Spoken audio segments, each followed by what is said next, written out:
Kannada one ನ್ಯೂಸ್ಗೆ ಸ್ವಾಗತ. ನಾನು ಪವಿತ್ರ ಗೌಡ. ಕೇಂದ್ರ ವಿತ್ತ ಸಚಿವೆ ನಿರ್ಮಲಾ ಸೀತಾರಾಮನ್ ನಿಧಿ ಹಂಚಿಕೆಯ ತಾರತಮ್ಯದ ಆರೋಪವನ್ನು ರಾಜಕೀಯ ಕುಚೋದ್ಯದ ಆರೋಪಗಳಾಗಿವೆ ಎಂದು ಸಂಸತ್ತಿನಲ್ಲಿ ಹೇಳಿರುವುದಕ್ಕೆ ಕರ್ನಾಟಕದ ಮುಖ್ಯಮಂತ್ರಿ ಸಿದ್ದರಾಮಯ್ಯ ತಿರುಗೇಟನ್ನು ನೀಡಿದ್ದಾರೆ.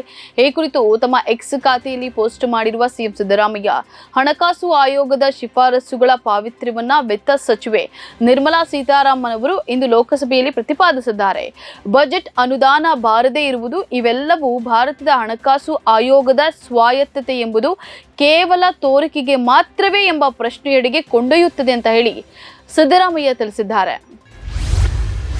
ಸರ್ಕಾರ ಗ್ಯಾರಂಟಿ ಯೋಜನೆಗಳನ್ನು ಯಶಸ್ವಿಯಾಗಿ ಜಾರಿಗೊಳಿಸಲಾಗುತ್ತಿದೆ ಎಂದು ಹೇಳಿಕೊಳ್ತಿದೆ.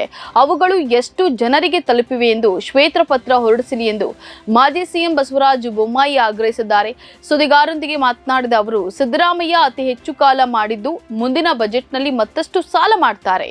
ಸಿದ್ದರಾಮಯ್ಯ ಮೊದಲ ಅವಧಿಯಲ್ಲಿ ಮಾಡಿದ ಸಾಲದ ಹಣವನ್ನ ನಾವು ತೀರಿಸಿದ್ದೇವೆ ಅಂತ ಹೇಳಿದ್ದಾರೆ.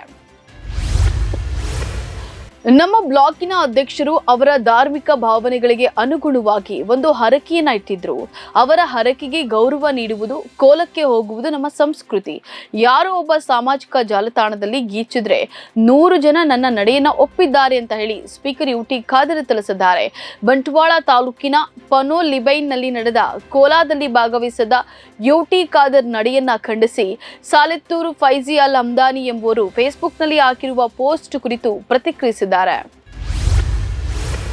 ಶಿವಮೊಗ್ಗ ಜಿಲ್ಲೆಯಲ್ಲಿ ಒಂದೇ ದಿನ 11 ಮಂದಿಗೆ ಮಂಗನ ಕಾಯಿಲೆ KFD ಪಾಸಿಟಿವ್ ಬಂದಿದೆ ಎಂದು ಆರೋಗ್ಯ ಇಲಾಖೆ ಹೆಲ್ತ್ ಬುಲೆಟಿನ್ ಬಿಡುಗಡೆ ಮಾಡಿದೆ. ಇದರಿಂದ ರಾಜ್ಯದಲ್ಲಿ KFD ಸಕ್ರಿಯ ಪ್ರಕರಣಗಳ ಸಂಖ್ಯೆ 37ಕ್ಕೆ ಏರಿಕೆಯಾಗಿದೆ.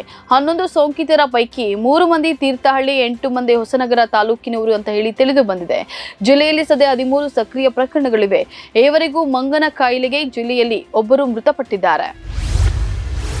ಹಿಂದೂ, ಸಿಖ್ಖರು, ಜೈನರು ಮತ್ತು ಬೌದ್ಧರಿಗೆ ಸಂವಿಧಾನ ಒದಗಿಸಿದ ಧಾರ್ಮಿಕ ಹಕ್ಕುಗಳನ್ನು ಉಲ್ಲಂಘಿಸುವ ಪ್ರಾರ್ಥನಾ ಸ್ಥಳಗಳ ಕಾಯ್ದೆ 1991 ರದ್ದುಪಡಿಸಬೇಕು ಎಂದು ಬಿಜೆಪಿ ಸಂಸದ ಹರನಾಥ್ ಸಿಂಗ್ ಯಾದವ್ ರಾಜ್ಯಸಭೆಯಲ್ಲಿ ಆಗ್ರಹಿಸಿದ್ದಾರೆ. ಈ ಶಾಸನ ಯಾವುದೇ ಪ್ರಾರ್ಥನಾ ಸ್ಥಳಗಳನ್ನು ಪರಿವರ್ತಿಸುವುದನ್ನು ನಿಷೇಧಿಸುತ್ತದೆ ಹಾಗೂ 1947 ಆಗಸ್ಟ್ 15 ವೇಳೆಗೆ ಇದ್ದಂತಹ ಪ್ರಾರ್ಥನಾ ಸ್ಥಳದಲ್ಲಿ ಯಾವುದೇ ಧಾರ್ಮಿಕ ದತ್ತಿ ಕಾರ್ಯಗಳನ್ನು ಮುಂದುವರೆಸಿಕೊಂಡು ಹೋಗಲು ಅವಕಾಶವನ್ನು ನೀಡುತ್ತದೆ. ಚುನಾವಣೆಯಲ್ಲಿ ಜಯ ಗಳಿಸಲು ಬಿಜೆಪಿ ಶ್ರೀರಾಮನನ್ನ ರಾಜಕೀಯ ಅಸ್ತ್ರವಾಗಿ ಬಳಸಬಾರದು ಎಂದು ಲೋಕಸಭೆಯಲ್ಲಿ ಕಾಂಗ್ರೆಸ್ ನಾಯಕ ಅಧೀರ್ ರಂಜನ್ ಚೌಧರಿ ತಿಳಿಸಿದ್ದಾರೆ. ಚೀನಾ ಹಾಗೂ ಮಾಲ್ಡೀವ್ಸ್ ಕುರಿತು ಸರ್ಕಾರದ ನೀತಿಯ ಬಗ್ಗೆ ಕೂಡ ಅವರು ಪ್ರಶ್ನಿಸಿದ್ದಾರೆ. ಸಾರ್ವತ್ರಿಕ ಚುನಾವಣೆ ಬಾಗಿಲು ತಟ್ಟುತ್ತಿರುವಾಗ ನೀವು ಶ್ರೀರಾಮನ ಹಿಂದೆ ಆಶ್ರಯ ಪಡೆದುಕೊಳ್ತಿದ್ದೀರಿ ಅಂತ ಹೇಳಿ ಚೌಧರಿ ಅವರು ರಾಷ್ಟ್ರಪತಿಯವರ ಭಾಷಣದ ವಂದನಾ ನಿರ್ಣಯದ ಕುರಿತು ನಡೆದಂತಹ ಚರ್ಚೆಯ ಸಂದರ್ಭ ಈ ರೀತಿ ಹೇಳಿದ್ದಾರೆ. ಮುಂದಿನ ಲೋಕಸಭಾ ಚುನಾವಣೆಯಲ್ಲಿ ಇಂಡಿಯಾ ಮೈತ್ರಿಕೂಟ ಅಧಿಕಾರಕ್ಕೆ ಬಂದರೆ ರಾಷ್ಟ್ರವ್ಯಾಪಿ ಜಾತಿ ಗಣತಿಯನ್ನು ನಡೆಸಲಾಗುವುದು ಮತ್ತು 50% ಮೀಸಲಾತಿ ಮಿತಿಯನ್ನು ತೆಗೆದುಹಾಕಲಾಗುವುದು ಎಂದು ಕಾಂಗ್ರೆಸ್ ನಾಯಕ ರಾಹುಲ್ ಗಾಂಧಿ ಹೇಳಿದ್ದಾರೆ. ಅದೇ ವೇಳೆ ಜಾರ್ಖಂಡ್ನ ಮಾಜಿ ಮುಖ್ಯಮಂತ್ರಿ ಹೇಮಂತ್ ಸೊರೇನ್ ಬುಡಕಟ್ಟು ಸಮುದಾಯಕ್ಕೆ ಸೇರಿದವರಾದುದರಿಂದ ಅವರ ನೇತೃತ್ವದ ಜೆಎಂಎಂ ಕಾಂಗ್ರೆಸ್ ಆರ್ಜೆಡಿ ಸರ್ಕಾರವನ್ನು ಉರುಳಿಸಲು ಬಿಜೆಪಿ ಪ್ರಯತ್ನಿಸಿತ್ತು ಅಂತ ಹೇಳಿ ಅವರು ಆರೋಪಿಸಿದ್ದಾರೆ. ಆಯುಷ್ ಉತ್ಪನ್ನಗಳ ತಪ್ಪು ದಾರಿಗೆಳೆಯುವ ಜಾಹೀರಾತುಗಳನ್ನು ನಿಯಂತ್ರಿಸುವ ಕಾಯ್ದೆಯನ್ನ ಮತ್ತೆ ಉಲ್ಲಂಘಿಸಿರುವುದಕ್ಕಾಗಿ ಬಾಬಾ ರಾಮದೇವ್ ಅವರ ಪತಂಜಲಿ ಆಯುರ್ವೇದದ ವಿರುದ್ಧದ ದೂರಿನ ಕುರಿತು ಸೂಕ್ತ ಕಾನೂನು ಕ್ರಮ ತೆಗೆದುಕೊಳ್ಳುವಂತೆ ಪ್ರಧಾನಿ ಮಂತ್ರಿ ಕಚೇರಿ ಆಯುಷ್ ಸಚಿವಾಲಯಕ್ಕೆ ನಿರ್ದೇಶಿಸಿದೆ. ಪ್ರಧಾನಮಂತ್ರಿ ಕಚೇರಿ ಜನವರಿ 24ರಂದು ಆಯುಷ್ ಸಚಿವಾಲಯಕ್ಕೆ ನಿರ್ದೇಶನ ನೀಡಿದ ಹಿನ್ನೆಲೆಯಲ್ಲಿ ಸಚಿವಾಲಯ 2022 ಫೆಬ್ರವರಿಯಿಂದ ಬಾಕಿ ಉಳಿದಿರುವ ಈ ವಿಷಯದ ಕುರಿತು ಸೂಕ್ತ ಕ್ರಮ ತೆಗೆದುಕೊಳ್ಳುವಂತೆ ಉತ್ತರಾಖಂಡದ ಆಯುಷ್ ಇಲಾಖೆಗೆ ತಿಳಿಸಿದೆ.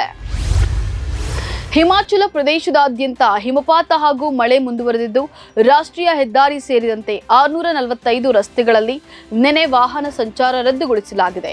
ಇದರಿಂದ ಸಾಮಾನ್ಯ ಜೀವನ ಅಸ್ತವ್ಯಸ್ತಗೊಂಡಿದೆ. ರಾಜ್ಯದ ರಾಜಧಾನಿ ಶಿಮ್ಲಾದಲ್ಲಿ 242, ಲೋಹೋಲ್ ಹಾಗೂ ಸ್ಪಿತಿಯಲ್ಲಿ 157, ಕಲ್ಲುವಿನಲ್ಲಿ 93, ಚಾಂಬಾದಲ್ಲಿ 61 ಹಾಗೂ ಮಂಡಿಯಲ್ಲಿ 51 ರಸ್ತೆಗಳಲ್ಲಿ ಸಂಚಾರ ರದ್ದುಗೊಳಿಸಲಾಗಿದೆ. ಧ್ವಂಸಗೊಳಿಸಲಾಗಿರುವ 600 ವರ್ಷಗಳ ಹಿಂದಿನ ಅಂಕುಂಡಿ ಮಸೀದಿ ಇದ್ದ ಜಮೀನಿನಲ್ಲಿ ಯಥಾಸ್ಥಿತಿಯನ್ನು ಕಾಯ್ದುಕೊಳ್ಳಬೇಕು ಎಂದು ದಿಲ್ಲಿ ಹೈಕೋರ್ಟ್ ನಿನ್ನೆ ದಿಲ್ಲಿ ಅಭಿವೃದ್ಧಿ ಪ್ರಾಧಿಕಾರಕ್ಕೆ ನಿರ್ದೇಶನ ನೀಡಿದೆ. ಜನವರಿ 30ರಂದು ದಿಲ್ಲಿ ಅಭಿವೃದ್ಧಿ ಪ್ರಾಧಿಕಾರವು ರಾಷ್ಟ್ರ ರಾಜಧಾನಿಯ ಮೆಹ್ರಾಲಿ ಪ್ರದೇಶದಲ್ಲಿರುವ ಅಕೋಟ್ಜಿ ಮಸೀದಿ ಮತ್ತು ಬೆಹ್ರುಲ್ ಉಲಂ ಮದರಸವನ್ನ ಬುಲ್ಡೋಸರ್ ಬಳಸಿ ಧ್ವಂಸಗೊಳಿಸಿತ್ತು. ದಿಲ್ಲಿ ಅಭಿವೃದ್ಧಿ ಪ್ರಾಧಿಕಾರವು ಶಾಸನಾತ್ಮಕ ಸಂಸ್ಥೆಯಾಗಿದ್ದು ಕೇಂದ್ರ ಸರ್ಕಾರದ ಅಡಿಯಲ್ಲಿ ಬರುತ್ತದೆ. ರಾಷ್ಟ್ರ ರಾಜಧಾನಿ ವ್ಯಾಪ್ತಿಯಲ್ಲಿ ಯೋಜನೆಗಳನ್ನು ರೂಪಿಸುವುದು ಮತ್ತು ಅನುಷ್ಠಾನಗೊಳಿಸುವುದು ಅದರ ಜವಾಬ್ದಾರಿಯಾಗಿದೆ. ಇವೆಷ್ಟು ಈ ಕ್ಷಣದ ನ್ಯೂಸ್ ಅಪ್ಡೇಟ್ಸ್. ಸಮಾಜಕ್ಕಾಗಿ ನೋಡ್ತಾರೆ ಕನ್ನಡ ಒನ್ ನ್ಯೂಸ್. ನಮಸ್ಕಾರ. ಇವೆಷ್ಟು ಈ ಕ್ಷಣದ ನ್ಯೂಸ್ ಅಪ್ಡೇಟ್ಸ್. ಸಮಾಜಕ್ಕಾಗಿ ನೋಡ್ತಾರೆ ಕನ್ನಡ ಒನ್ ನ್ಯೂಸ್. ನಮಸ್ಕಾರ.